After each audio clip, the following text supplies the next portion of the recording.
Título: Assassínio. 746. É crime aos olhos de Deus o assassínio? Grande crime, pois que aquele que tira a vida ao seu semelhante corta o fio de uma existência de expiação ou de missão. É aí que está o mal. 747. É sempre do mesmo grau a culpabilidade em todos os casos de assassínio? Já o temos dito. Deus é justo. Julga pela intenção do que pelo fato. 748. Em caso de legítima defesa, excusa Deus o assassínio? Só a necessidade o pode excusar, mas desde que o agredido possa preservar sua vida sem atentar contra o seu agressor, deve fazê-lo. 749.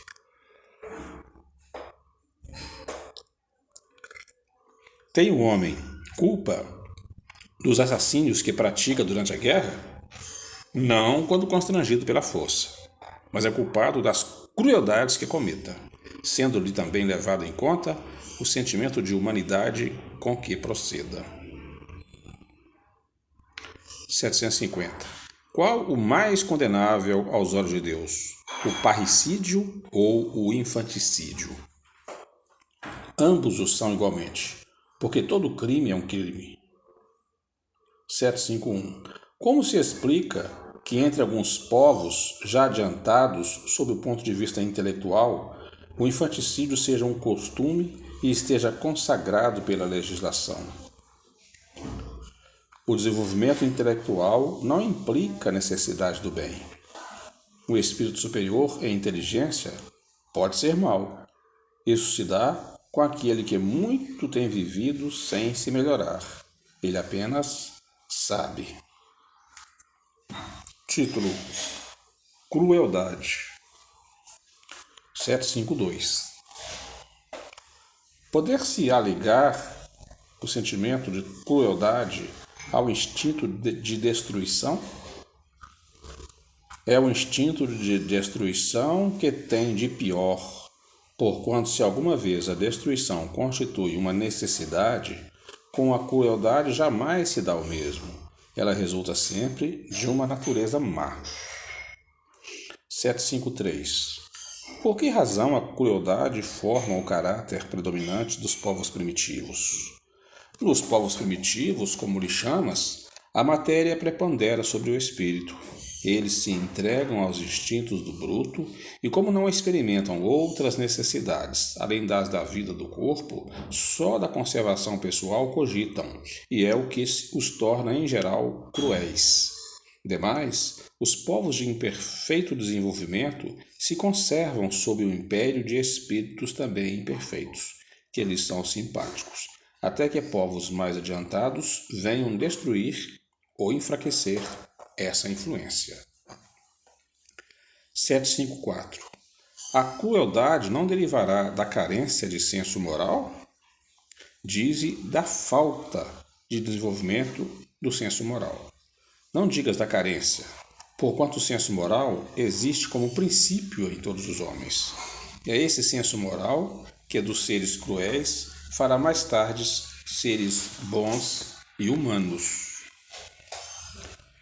Eles, pois, existem no selvagem, mas como princípio do perfume, no germe da flor, que ainda não desabrochou. Comentáriozinho. Em estado rudimentar ou latente, todas as faculdades existem no homem. Desenvolvem-se conforme lhes sejam mais ou menos favoráveis às circunstâncias. O desenvolvimento excessivo de umas detém ou neutraliza as outras. A sobreexcitação dos instintos materiais abafa, por assim dizer, o senso moral. Como o desenvolvimento do senso moral enfraquece pouco a pouco as faculdades puramente animais. 755. Como pode dar-se que no seio da mais adiantada civilização se encontre seres as mais das vezes tão cruéis quanto os selvagens? Do mesmo modo que numa árvore carregada de bons frutos se encontram verdadeiros abortos. São, se quiserem, selvagens que da civilização só têm o exterior. Lobos extraviados em meio de cordeiros. Espíritos de ordem inferior e muito atrasados podem encarnar entre homens adiantados na esperança de também se adiantarem. Mas desde que a prova é por demais pesada, predomina a natureza primitiva. 753 para encerrar. Parte do capítulo. A sociedade dos homens de bem se verá algum dia expurgada dos seres malfazejos? A humanidade progride. Esses homens, em quem o instinto do mal domina e que se acham deslocados entre pessoas de bem, desaparecerão gradualmente como o mau grão se separa do bom, quando esse é joeirado, mas desaparecerão para renascer sobre outros invólucros. Como então terão mais experiências, compreenderão melhor o bem e o mal. Tens disso um exemplo nas plantas e nos animais que o homem ha conseguido aperfeiçoar, desenvolvendo neles qualidades novas. Pois bem, só ao cabo de muitas gerações, o desenvolvimento se torna completo. É a imagem das diversas existências do homem. Título: Duelo. 757. Pode-se considerar o duelo como um caso de legítima defesa? Não. É um assassínio e um costume absurdo, digno dos bárbaros. Como a civilização mais adiantada e mais moral, o homem compreenderá que o duelo é tão ridículo quanto os combates que outrora se consideravam como juízo de Deus. 758. Poder-se-á considerar o duelo como um assassínio por parte daquele que, conhecendo a sua própria fraqueza, tenha quase certeza que sucumbiria?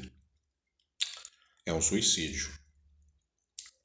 E quando a probabilidade são as mesmas para ambos os duelistas, haverá assassínio ou suicídio? Um e outro. Comentário. Em todos os casos, mesmo quando as probabilidades são idênticas para ambos os combatentes, o duelista incorre em culpa, primeiro porque atenta friamente e de propósito deliberado contra a vida de seu semelhante, depois porque expõe inutilmente a sua própria vida sem proveito para ninguém. 759. Que valor tem o que se chama ponto de honra em matéria de duelo? Orgulho e vaidade, dupla chaga da humanidade. Mas não há caso em que a honra se acha verdadeiramente empenhada e em que uma recusa fora covardia? Isso depende dos usos e costumes. Cada país e cada século tem a esse respeito um modo de ver diferente. Quando os homens forem melhores e estiverem mais adiantados em moral, compreenderão que o verdadeiro ponto de honra está acima das paixões terrenas, e que não é matando nem se deixando matar que repararão agravos. Comentário. A mais grandeza e verdadeira honra em confessar-se culpado o homem se cometeu alguma falta ou em perdoar se de seu lado esteja a razão, e qualquer que seja o caso, em desprezar os insultos que o não podem atingir. Título: Pena de morte. 760. Desaparecerá um dia da legislação humana a pena de morte? Incontestavelmente desaparecerá, e a sua supressão assinalará um progresso da humanidade. Quando os homens estiverem mais esclarecidos, a pena de morte será completamente abolida da terra. Não mais precisarão os homens de ser julgados pelos homens. Refiro-me a uma época ainda muito distante de vós. Comentário. Sem dúvida, o progresso social ainda muito deixa a desejar. Mas seria injusto para com a sociedade moderna quem não visse um progresso nas restrições postas à pena de morte, no seio dos povos mais adiantados e a natureza dos crimes a que a sua aplicação se acha limitada. Se compararmos as garantias de que, entre esses mesmos povos, a justiça procura cercar o acusado, a humanidade de quem usa para com ele, mesmo quando o reconhece culpado, com o que se pratica em termos que ainda não vão muito longe. Não poderemos negar o avanço do gênero humano na senda do progresso.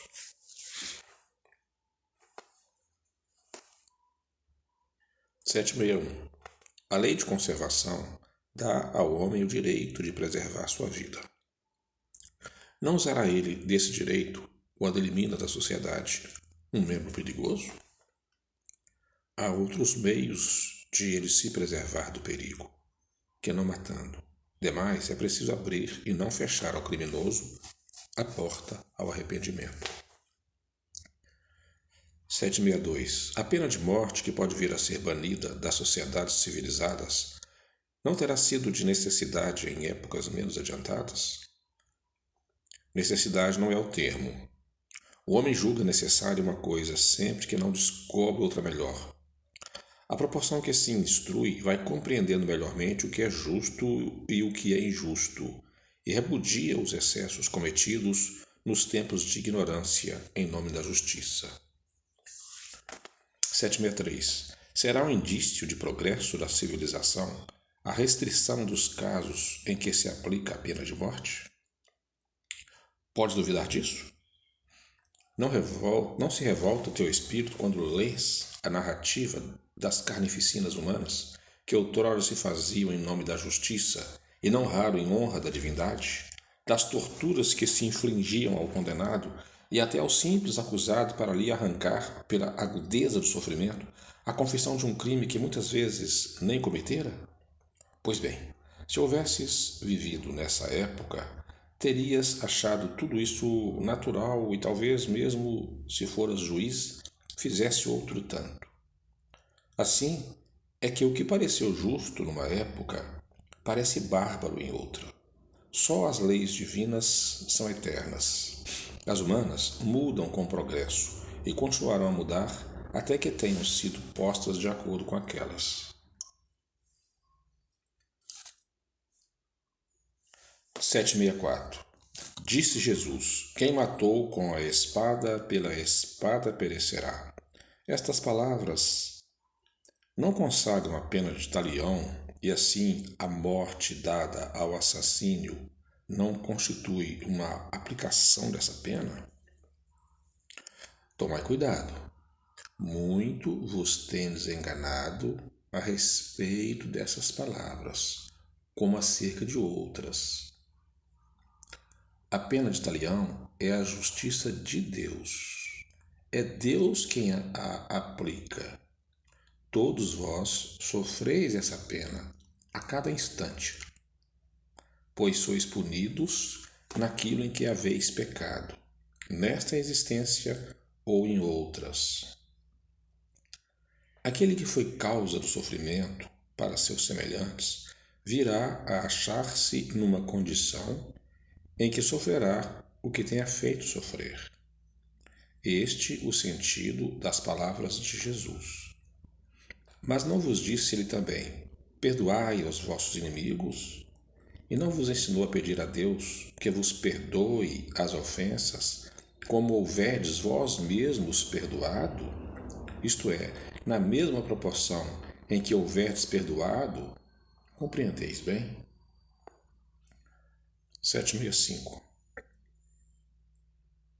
que se deve pensar da pena de morte imposta em nome de Deus? É tomar o homem o lugar de Deus na distribuição da justiça.